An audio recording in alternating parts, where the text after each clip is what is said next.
Hello and welcome everyone to another Climate Emergency Centre webinar. We have great joy to bring Anna from Reclaim the Buses, from the old Reclaim the Streets team over here to the next generation Reclaim the Buses. Really important.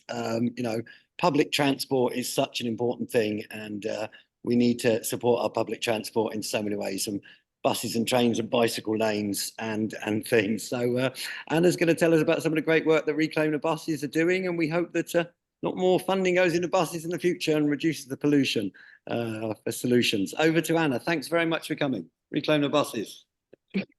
Okay, so I'm just going to go and share screen. I'm assuming that's how this all works. Where is that button gone? Sorry, not very smooth introduction there. Share screen, there we go.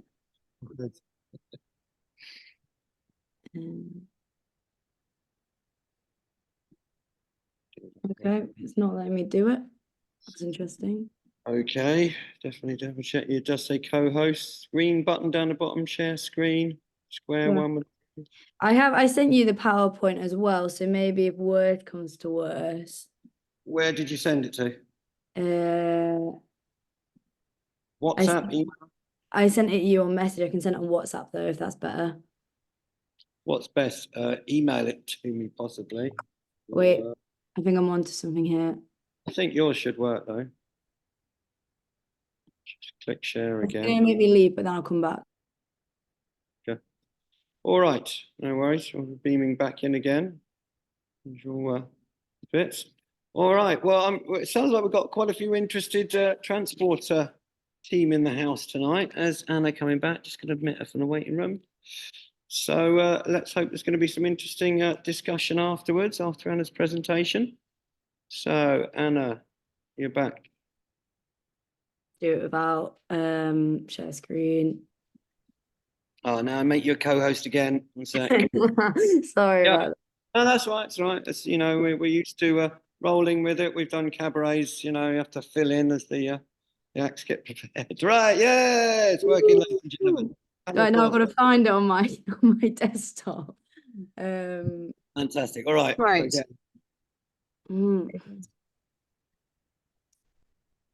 Grab that here. Okay. Slideshow. There we go. Okay, so yeah, this is Reclaim Our Buses West of England. I'll give myself a bit of an introduction. So I'm Anna. I sort of fell into public transport campaigning because I started as a political assistant for the Greens in Bath and North East Somerset. And then once you sort of start political work, you can't really stop, and you meet and network people who show you the way. So, oh, I think there's some background. So that's me. I grew up in Manchester, and then I went down to study in London, and then I had a bit of a year in Norway, and then came back and lived in Pembrokeshire. So I had quite an interesting insight into transport from growing up in an urban centre, then going to London where it's all massively public transport focused. And then living in Norway was also very interesting, a very different system. And then to Pembrokeshire, which was no transport whatsoever. So I was very aware of the sort of urban-rural divide between buses and more public transport. So this is Reclaim Our Buses. So the first slide is a bit of an introduction about why we exist. So poor bus services, just really high fares, long waits, unreliable buses and cuts, which are affecting businesses across the west of England and more so all over the country. But we know that what makes a bus service successful is reliability, and that comes down to, a frequency and affordability and people knowing how the bus system works. If you don't know how much you're paying, you don't know when the bus is coming, you're not going to use the bus. So yeah, I guess that's one of the reasons we want to improve the bus service. There's a need for public control because at the moment they're deregulated, and later on we'll talk a bit more about what deregulation means and what happened along the way, because buses weren't always deregulated. They used to be under a regulated system, and then that sort of changed. But it's sort of created a bit of a a privatized free market where bus companies have all the power and they're doing exactly how they please, which means bus cuts, increased fares, not arriving, a lack of accountability. So that's really an issue, and we're looking to change the structure of that system as well. So franchising powers already exist. Within the West of England, at least, we have a mayor who's in control of the West of England Combined Authority, which is then sort of the managerial body for the unitary authorities, which would be Bath and North East Somerset, Bristol, South Gloss, and then there's a bit of a controversy over North Somerset, whether it's in or out of WECA. They can't make up their minds. It's frustrating. We don't know what's going on. But the WECA sort of took over the Avonsmouth or Avon, I think the Avon area. I'm not too sure because I wasn't in Somerset at that point. But WECA is the new body which is controlling the buses. So they're in control of the buses and schools and that sort of thing. So they're sort of a body which gets the money from central government and then they distribute it and put on services like public transport and schools. So yeah, so the power already exists, as we've seen in Manchester with Andy Burnham, and now in South Yorkshire, Tracy Brabin is getting franchising. In Liverpool, forgotten his name now. The mayor's getting it in Liverpool as well. So it's a power which means that the combined authority would be able to regulate the buses, and it gives them the mandate to say to a bus company, you are doing this route, you have got these funds that we're going to subsidize, and therefore you can't increase the fares. You have an accountability, and the reliability increases through that regulatory body. So franchising benefits would allow public control over fares, routes and timetables, setting a standard. Oh, go back. Kind of what I've already been saying. Support for franchising. I joined the campaign in January, primarily as a communications person, trying to do their social medias and also just a bit of lobbying. And that's where my background is. I studied politics, and yeah, I have a bit of a know-how about how political system works. And then that slowly became more and more of a campaigner role. So the petitions actually hit 4,000 signatures today, which is great. And we're seeking 5,000 signatures, and then we'll give it to Dan Norris, the Metro Mayor. So yeah, new Labour support bus franchising, which we're happy about because it was very tricky with the Tories before. We also had Rees Moggs was one of our MPs, and we had a bit of a Somerset and Bristol is a bit of a weird area because you've got Bristol, which is so green and so progressive, and then as you go further out into like the sort of farmer communities, it gets a bit more right wing, unfortunately. And where I am, it was a reform, well, possibly going to become a reform seat, which was a bit scary. But so we've got a big political spectrum who we're sort of dealing with. So now Labour have come into central government, and we've got quite a few Labour MPs locally. We're hoping that that's going to make sort of franchising in the West of England a bit of a clearer cut transition. But at the moment, we've had a bit of WECA in action. So Dan Norris, although being Labour, he's a bit of a career politician, and he's actually the mayor and also an MP and taking both salaries. So that's a bit of an insight into Dan Norris. And despite being Labour, I don't think he personally is wanting to push franchising locally. So we've sort of had issues with that. But we're still pushing franchising. We still want to make bus services better and secure more money for public transport, and basically just get the ball rolling with franchising, which will start with a report, which I mean, we've seen Manchester do it, as I was saying, we've seen Liverpool get the mandate to do it in South Yorkshire. So we kind of know what would happen and what would need to happen because we wouldn't be the first ones to do it. So who are we as a group? We're a broad community coalition. I think the picture there with the sort of logos on it show a few of the community groups that we work with across the west of England. That's actually expanded because that was when we first started, and we've formed more and more community connections, as Peggy was saying, with MedAct being quite a big one, sort of medical professionals and advocates for public transport and that side of things. We're also part of the Better Buses UK movement, which I think Stephen was also discussing about the £2 bus fare. We're part of a group of bus campaigns across the country, up and down, just some of them for franchising, some of them for other things. But it's a good community to be a part of, where we're all sort of pushing for better public transport, especially buses. Reclaim Our Buses is chaired by West Act, which is the West of England Shared Transport and Active Travel, which this is probably going to be quite confusing because there's a lot of different spokes to the wheel, but we've just got quite a lot of outreach from the community, and then nationally within a buses campaign, and then on the local level of active travel and sustainable transport.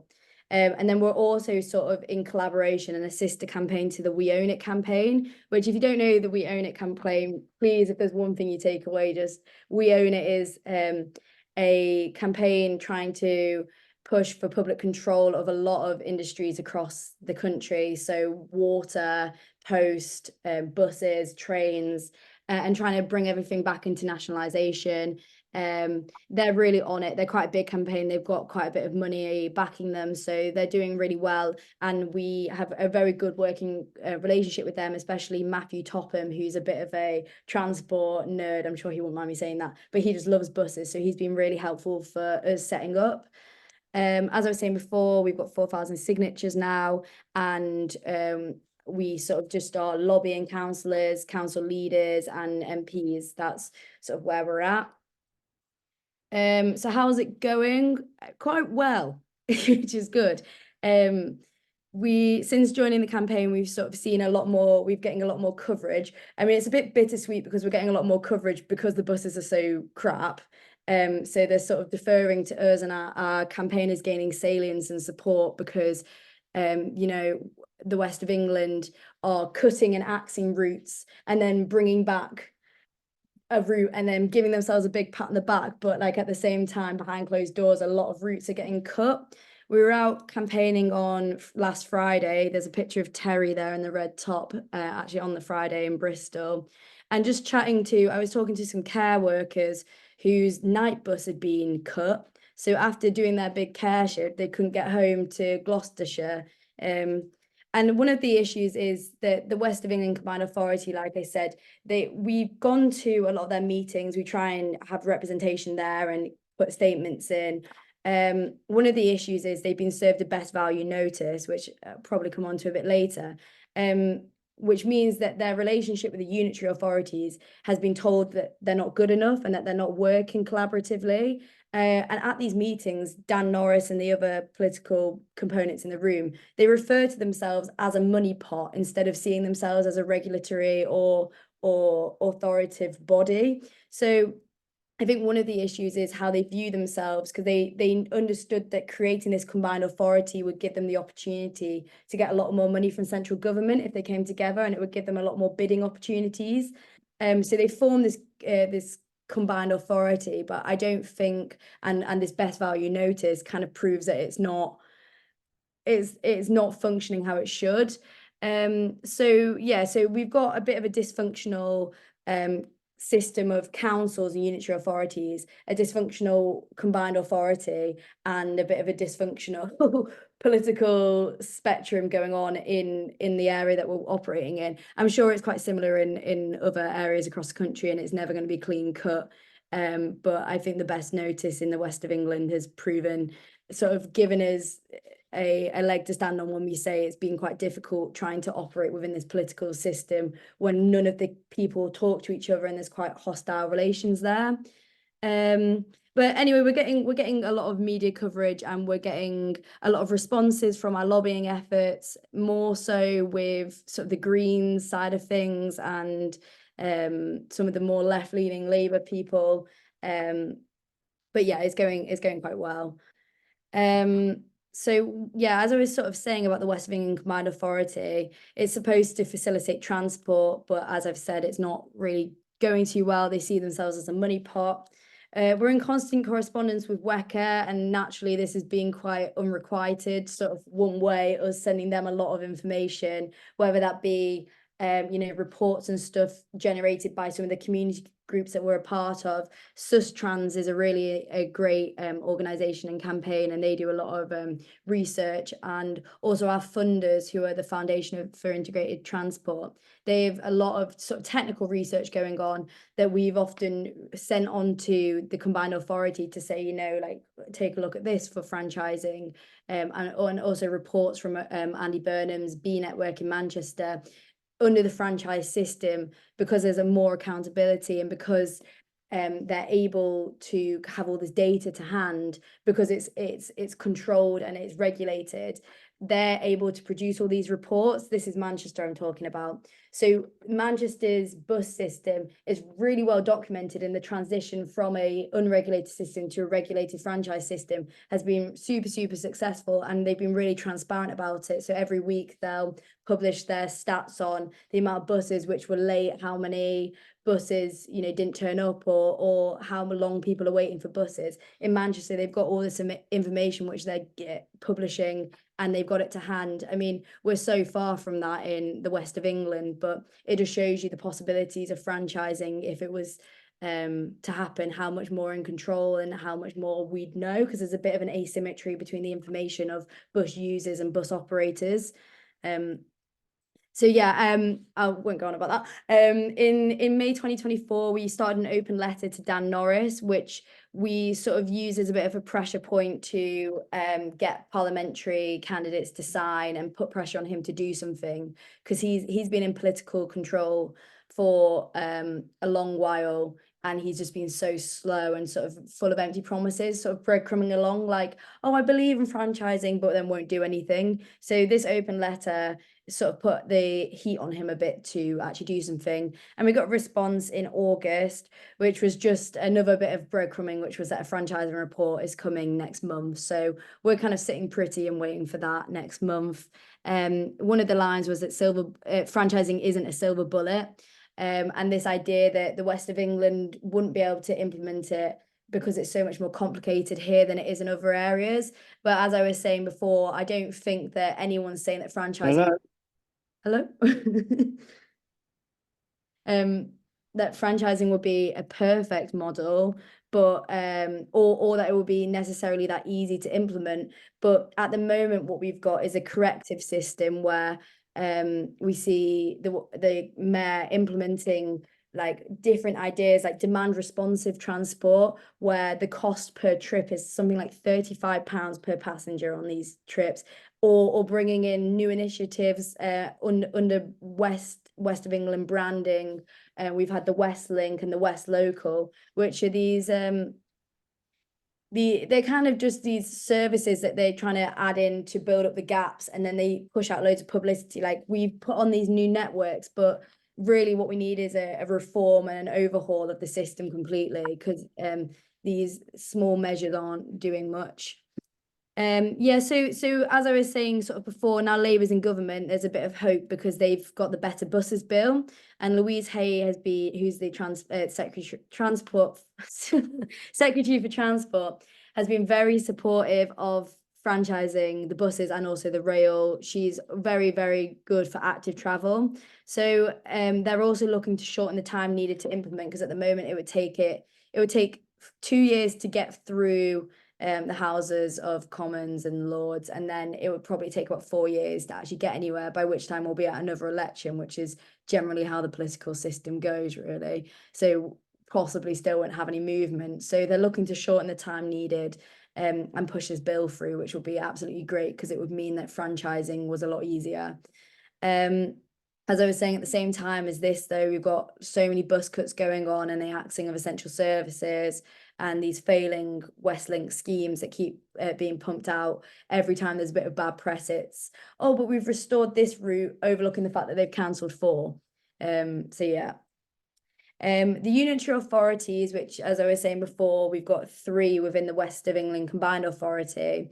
All of the mayors of those bodies have been, or not mayors, sorry, leaders of those unitary authorities have been very supportive of franchising. South Gloucestershire Council will be supportive of bus franchising being properly investigated. Our reports recommend that the Metro Mayor be asked to commission an independent review of options, including a fully costed business case. Council resolves to request the Mayor seeks consensus from leaders of the other WECA authorities and the WECA Mayor in order to facilitate the delivery of feasible study as soon as possible. So we've got support from all of the unitary authorities into at least a report about franchising to know what's going on. This is one of our campaign days last year in Bristol, very sunny day. So this is just, let's just get these on the screen so I can, so how did buses work now? Before 1986, the entire bus network was regulated, and then nationalised and municipal operated dominate. So then Thatcher's Transport Act came in, which deregulated buses outside of London. It broke up and privatised national operators, forced municipals to run at arm's length, and bus wars led to the closure and privatisation of municipals. So basically everywhere else in the country was treated as this sort of experiment for privatisation by Thatcher, apart from London, who got to keep TfL and got to keep all their buses, which obviously there's a bit of London centricness about it. And I think people like Andy Burnham have been very clear, especially I think Andy Burnham was very clear in the COVID pandemic about feeling the north-south divide and feeling like the London centricness. And that was one of the reasons why he was so keen to implement the B network in Manchester. So we just basically want to reclaim the buses in the west of England, because in London, they've never had to reclaim them. They've always had them. So there's a bit of a divide there. So yeah, that's the sort of system and how it was regulated, and then it went unregulated and where we are now. How do most buses work? Let's get all of them on the screen. The dog has just taken my pen. So outside of London, deregulation, private operators are law to themselves. They dictate the routes and timetables, the fare level, the ticket types, standards, employment, climate, and accessibility.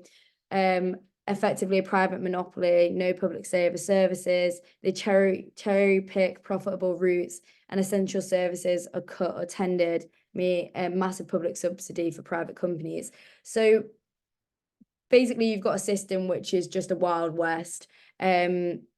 We see now that you can get a day ticket for a single operator. You might be able to get that for Stagecoach, but that won't be transferred to First Bus. And because we've got this range of private companies, especially in the west of England, where we've got Transpora, First Bus, Stagecoach, the Big Lemon, we've got so many different bus operators working. It doesn't make any sense to buy a day ticket, because you might want to get a Stagecoach bus and then a First Bus bus. So a franchise system would mean that you can actually integrate ticketing. You could put a cap on it, like in London, and you could also make it a cross network. So if you've got trams, you've got buses, you've got trains, there's like a cap on how much you can spend. At the moment, we don't have that, and it's constantly going up and up and up as the, I don't want to say cost of living crisis, because I hate that term, but as it gets more and more expensive to live, we see that the fares are increasing as well. It would also make bus drivers' jobs more secure and give them a bit of wage security, because they're also constantly up in the air and ripped off by their employers. And how it would work would be that a franchise system would mean the profitable routes would subsidize the essential and vital routes, which aren't as profitable, which at the moment, those vital routes are just being cut and not served. And when you come on to like sort of immobile persons or disabled persons, or even just elderly people, it's not okay. There isn't an alternative. Some of these small rural towns and villages, they don't have pavements. So it forces people into cars. And then at the same time as forcing people into cars, we're introducing clean air zones and taxing people in cars. And all you're doing is basically creating an inequality and exasperating an inequality. So it's really important before we implement clean air zones and before we have like sort of ULEZ zones that public transport is a viable option, meaning that we have buses which can work rather than just leaving people to use cars, because obviously the incentive is to get people out of cars in terms of the environmental factors and also the, as Peggy would say, at the medical side of things as well. So how does franchising work? Oh, back. Franchising is a system of regulation in the UK. The network is planned, integrated, and coordinated by a body that is democratically, I can't see that side of the screen. Wait, I can move it. It's democratically accountable. Operators are invited to bid and run contracts, and they specify who owns the deposit in the vehicles, fares and tickets, routes and timetables, and minimum terms and conditions.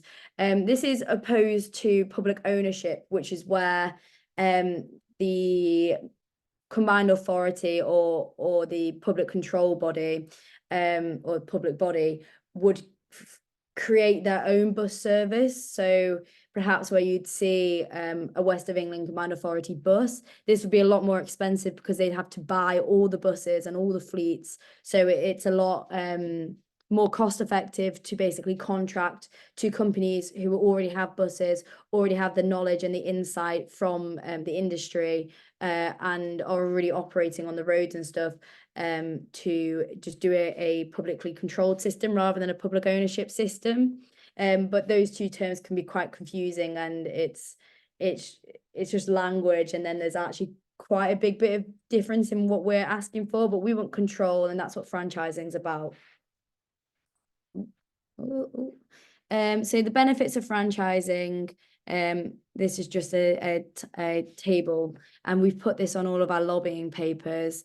So as you can see, it means a lot more accountability. Yeah, that's quite a good one as well. The international, we're the only country in Europe with a deregulated bus system. So that's quite an interesting thing to know. Wow, the only one in Europe. That's phenomenal. Yeah, it is crazy. I think you were saying something to me about the German network before, but I mean, the Netherlands and France and stuff like that, like that active travel and sustainable transport is just so far advanced from us, partially because of this deregulated system. So yeah, it just gives checks and balances to the bus system and how it operates. Common misconceptions. So yeah, I think councils are often and combined authorities are often wary because they know that there's more risk involved. If they are to take responsibility and take accountability, there's risk that it could go wrong. There's a risk of public money being misused or them not being efficient with it, which obviously when you're working with hostile environment politically is always quite something to be wary of. But in Cambridgeshire, private operators keep the risk, reducing the cost for local authorities, so that there are ways around it. And obviously, if we did a report into it, and each local area and regional area did their report, we can learn from Manchester, we can learn from the South Yorkshire, we can learn from Liverpool, I think in Cambridge as well. So investigation costs, investigative franchising is costly. Manchester spent 20 million, but costs are falling as region learns from each other. In the West of England, the initial business case will cost around 1 to 2 million. So yeah, there is a cost to this change, but also as I was saying before, we're seeing the combined authority producing these huge slapdash like bus operators, which is also just becoming a money drain. I can't remember the exact figure off the top of my head, but there was something about the demand responsive transport that they implemented last year, just being completely non-profitable, and they've signed a 2-year contract for it, so they have to keep running it and throwing money at it. And it's like, yes, it will be costly to implement franchising, but if you commit to something and you commit to solving the issue instead of doing these patchwork solutions, you're going to save a lot of money in the long term.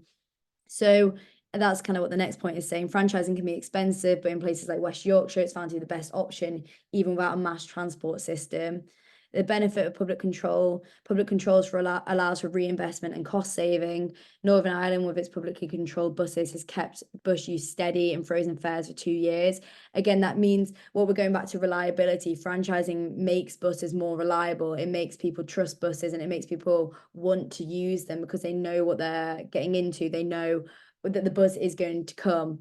The economic and social gains, Greater Manchester found that franchising delivers nearly 3 times more benefits. They go £234 million than private partnerships, which are 80 million.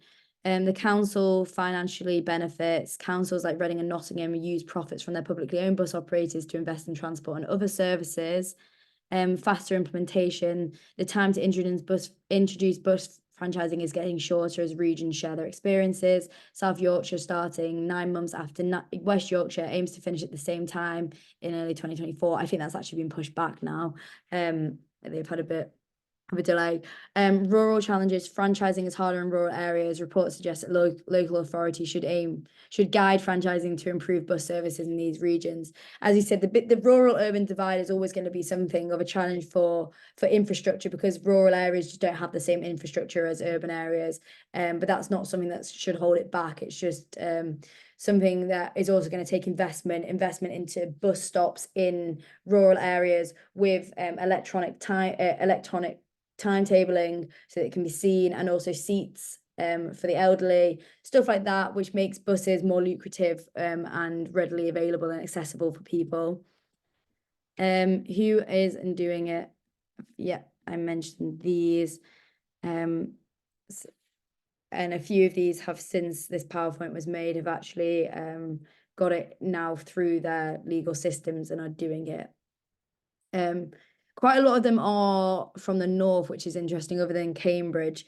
I don't really know why that is, but that's just quite an interesting thing to observe. Franchising in the climate emergency context. So I prepared for today and I decided to make a new slide. So franchising can prioritize eco-friendly buses, leading to lower emissions.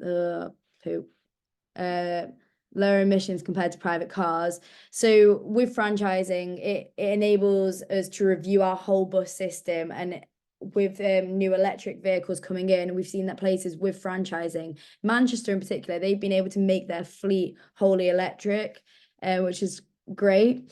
Obviously, that's a lot of money, but when we're talking about reinvesting the profits from franchising, you can reinvest in modern buses. And again, going back to making buses more reliable and more lucrative, Manchester being able to make these really clean and well-kept buses with like USB ports and just a really nice atmosphere to them, which sometimes people don't want to get the bus because, I mean, maybe it's not a huge issue, but they're dirty, you know, they're very outdated. So if you're going to be spending an hour's commute to work, you don't really want to sit on an overcrowded kind of 20-mile-an-hour shaking box, really. Like, you want to make them nice and comfortable for people. But through franchising, it encourages public transport use, better control over routes, fares and timetables, as we said, reducing car dependency. And as I was saying before about putting taxes on car use before public transport is viable is actually just perpetuating inequalities. Supports sustainable urban planning. Franchising allows for integrated transport networks that support cycling, walking and public transport, reducing overall emissions. Improves air quality, lower with less people on the road and less people in cars, you can have less emissions. And then if we can switch to more electric buses, and that's even less emissions. So it's sort of a positive spiral. Increases accountability, public control can enforce stricter environmental standards and ensure investments in greener technologies. Like, there's more checks and balances. There's more, like I was saying about Manchester's ability to feedback data. We know exactly what's going on, and that will be transparent to the public and between the authorities and the combined authority, which would hopefully heal those relationships, because part of the issue with the relationships is people feeling left out the loop sometimes. And it aligns with the climate goals. It helps local authorities meet emissions, reduction targets, and commit to tackle the climate crisis. So that's obviously great. So our next steps, and I'm coming to the end now, so I'll shut up soon. We're doing these petition signing days. We've just done one in Bristol. Peggy was there. It was a really nice sunny day, which helped. We were meant to be doing one on Friday, but it's been postponed. But we want to do them in each of the unitary authorities because especially South Gloucestershire has been really hit by these bus cuts. So hopefully basically getting people on board, because one of our issues is people just don't know about the campaign. So it's just getting out there, getting on the street and chatting to people. The more people we can talk to, the more we can feed back to the combined authority and the unitary authorities, and those stories of the care workers and of, you know, students who are 17 and don't have a job and are in full-time education but don't qualify for reduced fares and stuff like that. Gaining those stories and those experiences and feeding them back and personalizing it is really important. I was on BBC Bristol on Monday, and it's those sort of stories that make people aware that these are, you know, these are huge issues on a structural level, but they're also everyday lives. There was a lady who was talking about how the buses don't have disabled access, so sometimes you just can't get on the bus. Stuff like that. We need more accountability and just better buses all around.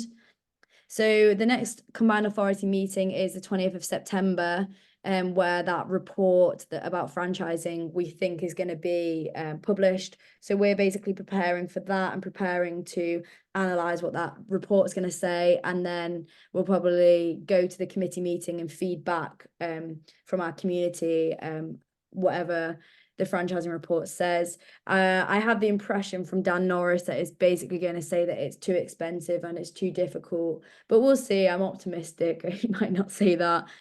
So as I was saying, we've got some petition signing days.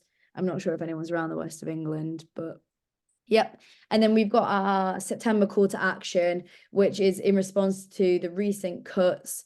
We want people to send our briefing papers to their MPs with the cover letter that we've got a skeleton cover letter, which we ask supporters just to add their name to, maybe add a sentence or two about how it's affecting them locally and personally, and then ask them to send that to their MP. Because one of the things of campaigning is a lot of MPs won't take correspondence from non-residents, so you've got to get around that somehow. So we've sort of been doing these call to actions since about March, I'd say, either working with MPs or working with councillors, or being reactive to the political situation. So when we had the election, it was send this to your parliamentary candidate, and that was quite helpful.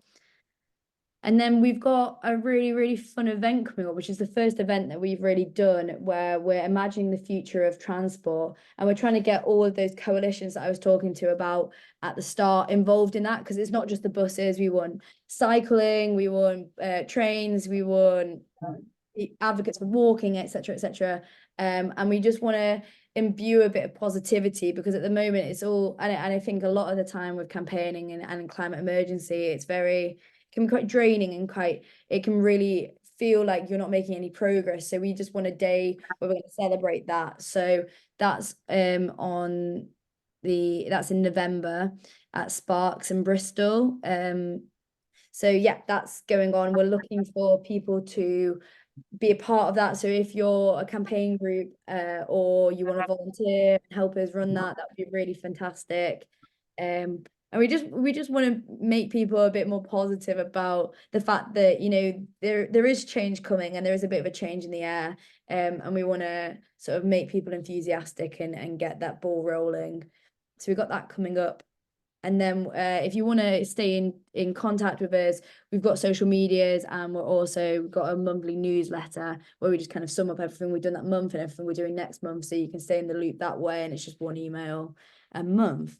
I believe that's it. So I will stop sharing. Brilliant. Wow. That absolutely packed with information and, you know, and energy.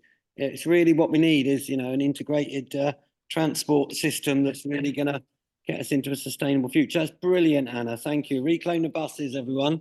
We need to campaign for this. We need to get behind it. We need to help and support. So if you've got any questions, feedback, any ideas, any comments on what you're doing, you can raise a hand down the bottom here. Maybe if you stop sharing, Anna, we can see everyone's, see if anyone puts their hands up. Also, maybe, I'm thinking, yeah, you know, one classic example, I think, is Germany. Germany made, I think, all trains within within Germany €9 or something. And suddenly, I can't remember the exact figure, but the pollution levels from car transport went down by about 30% or whatever it was. You know, it's a no-brainer, really. Improve your public transport and you're going to have less pollution and more sustainable future. Steve Colston, first off the mark. Over, Steve. Suspecting a right. Thank you, Anna, for that. That was very interesting. Good.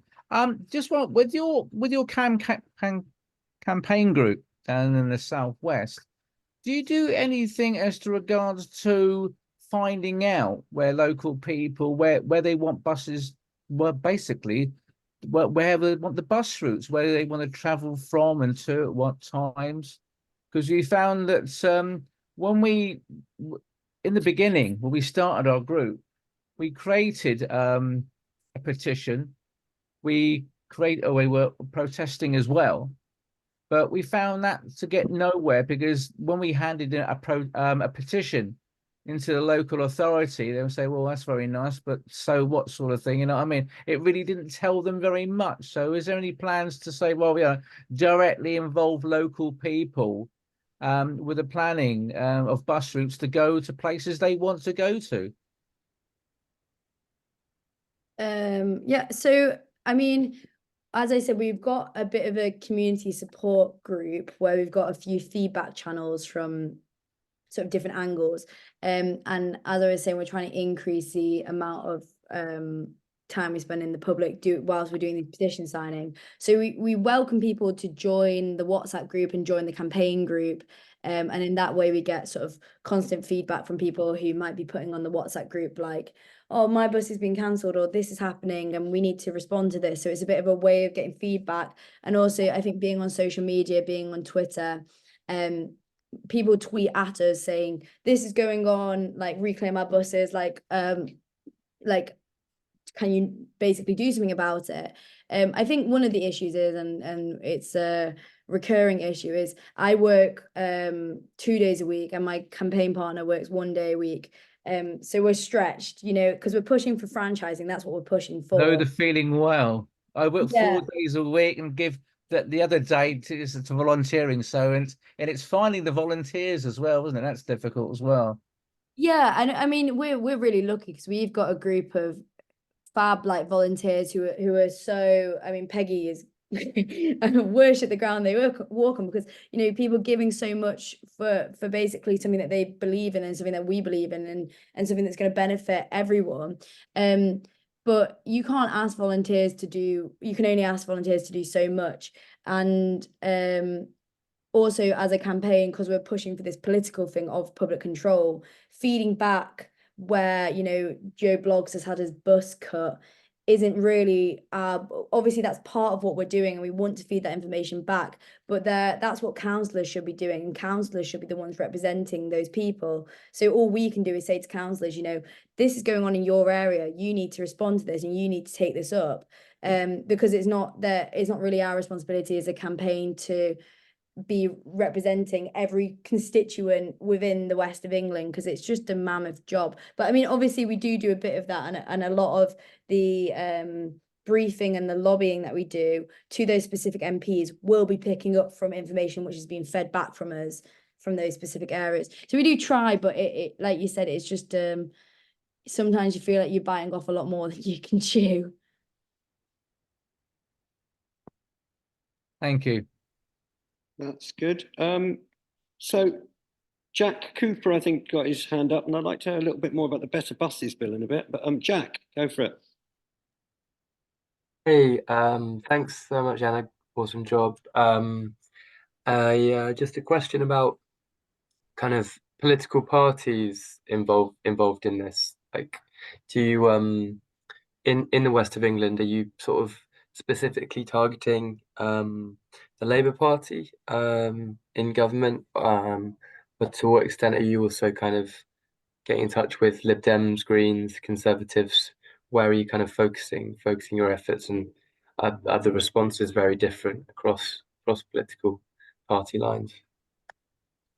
Yeah, I think that's a good point. I mean, so locally, what we have, I was saying we've got quite a political range, but we've got the Greens in Bristol have been really supportive, whether that's at the council level or at the sort of parliamentary level. We've got a lot of Greens within our campaign group. I myself work for the Green Party, so the Greens haven't been an issue. The Lib Dems have also been very supportive, but Labour have a bit of a stronghold, especially around Bristol.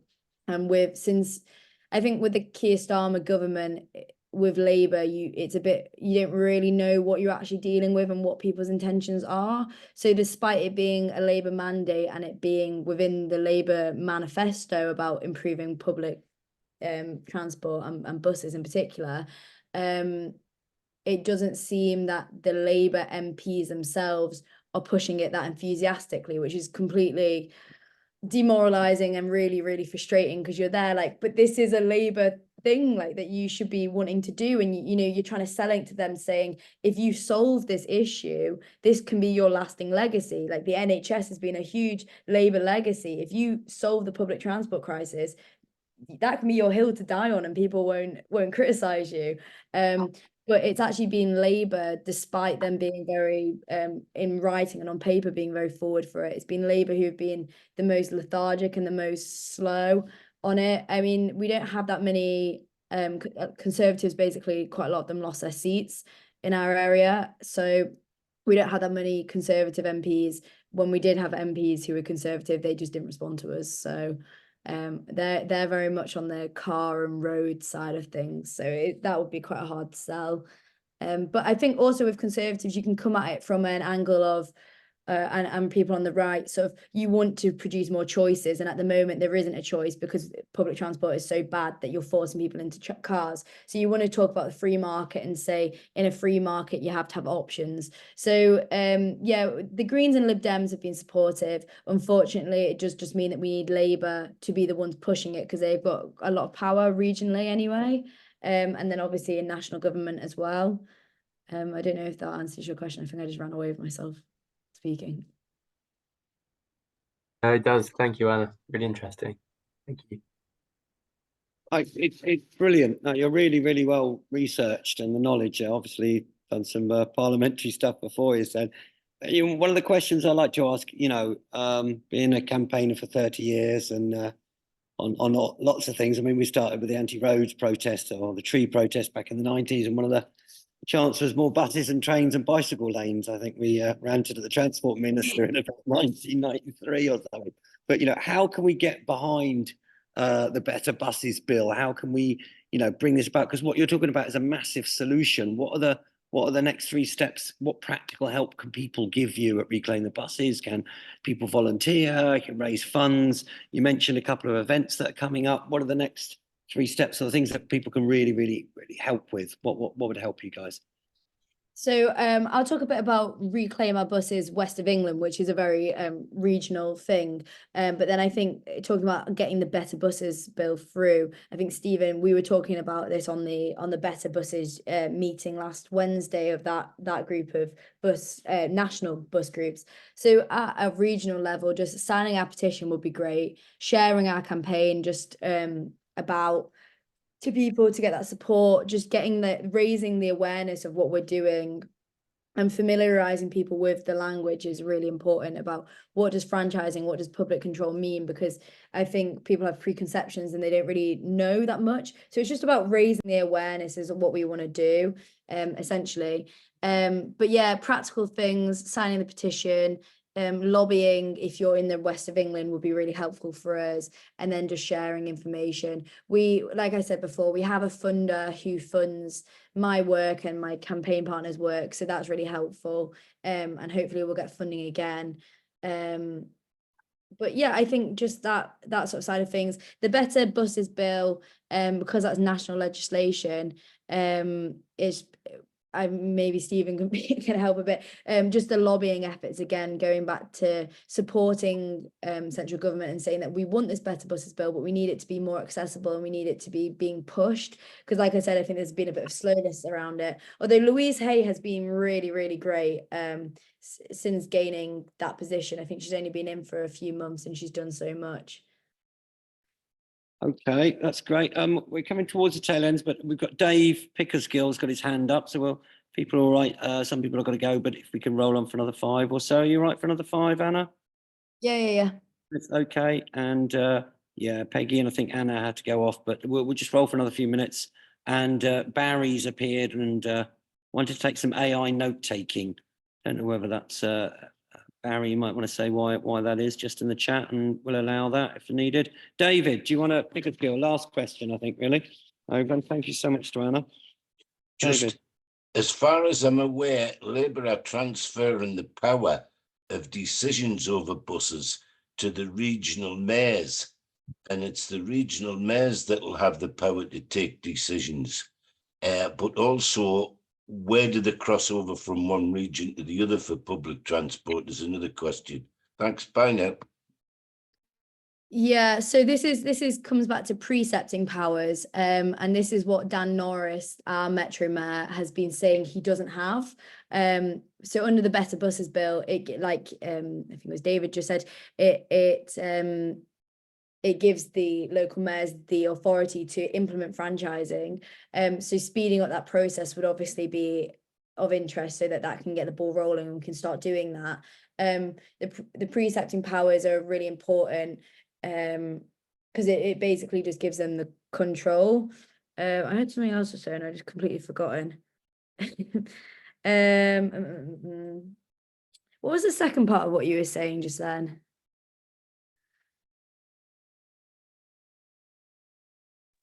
Sorry, the second part of what I was saying is that basically where I live in County Durham, but a lot of our public transport is into a different region, into Newcastle, into Northumberland.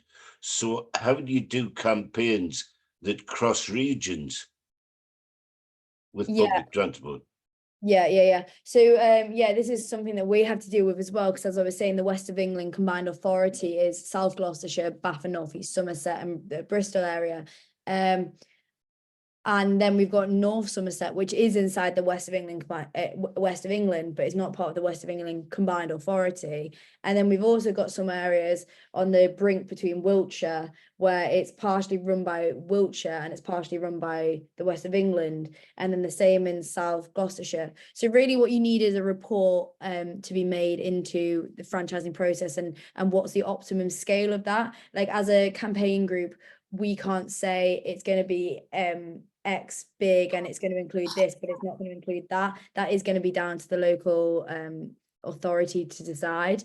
But as you were saying, like it doesn't really make sense in those cross-border areas to not include them. But where do you cut that off? Because buses are inherently a cross-boundary transport system, and this is one of the issues that we've had with some of the buses that they've been implementing. The demand responsive buses are restricted to certain areas, so you can only go within this unitary authority or you can only go in that unitary authority, which doesn't make sense because like you want to get from one place to another, or at least you want to get transport which takes you to a transport hub, and then you can go out to where you need to go. Preferably you'd have it where you don't have to go in to go out somewhere. But yeah, basically you just want to report being done because every area is going to be different and it's going to depend on the relationships between the authorities and who's in power and what authorities they have. Obviously the bigger area and the bigger synchronicity you can form, the better economies of scale. So it's going to be cheaper to run it at a critical mass, but that critical mass is going to be variable. All right. Brilliant, Anna. I'm so glad we connected with you. That's really incredible work you're doing, and you know, we need an integrated transport plan. I think I got a lift with someone once, and they were saying all about how we need to integrate all of these transport things together. Different modes of transport, buses, bicycle lanes and walking and all the rest. So thank you so much for all that knowledge there, and thank you everyone for coming this week. Absolutely fantastic.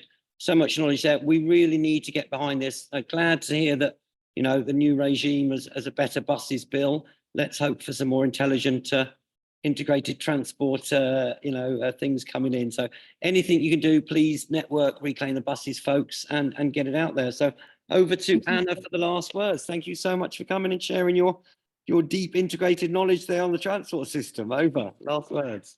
Yeah, thank you, Phoenix. I'm really glad that we connected. I think it was at Noisily, and I'm glad that there are a few faces around who I've also connected with at different festivals and everywhere else. Yeah, thank you everyone for listening, and I'll share some links and stuff into the chat and also the WhatsApp chat so people can be up to date. And if you've got any messages or anything you want to follow up on, or you want to connect over something, feel free to message me. That would be great. Brilliant. Reclaim the buses, reclaim the streets and houses. I'll stop recording there and